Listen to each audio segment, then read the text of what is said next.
सचिन, तू फॅमिलीचा उल्लेख केलास. फॅमिली हा गायडिंग फोर्स आहे असं म्हणालास.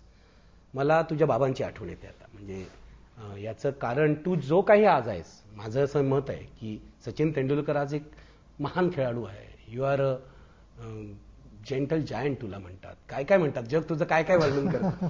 पण तरी सुद्धा शेवटी तुझ्यातला जो चांगुलपणा आहे हा तुझ्या रमेश तेंडुलकर नावाच्या बाबांमुळे आहे.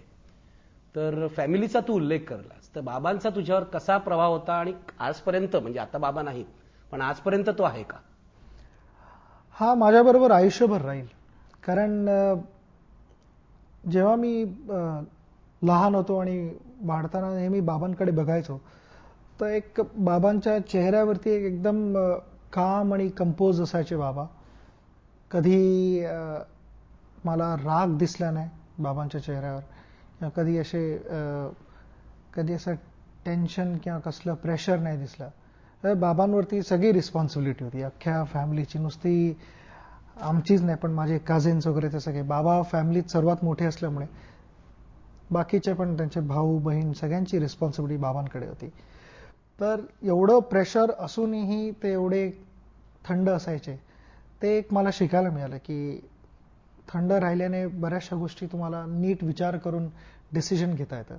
आणि कोणालाही घरात कसलाही प्रॉब्लेम असला तर पहिल्यांदा ते सगळे बाबांकडे यायचे ॲडवाईससाठी की काय वाटतं, काय करायला हवं. आणि अशा गोष्टी शिकवायला लागत नाहीत. अशा गोष्टी तुम्ही बाजूला राहून नेहमी बघत असता की काय करतायत वडील, कशी हँडल करतायत सिच्युएशन. ते सगळं आपोआप तुम्हाला शिकायला मिळतं आणि ते तुमच्याबरोबर आयुष्यभर राहतं.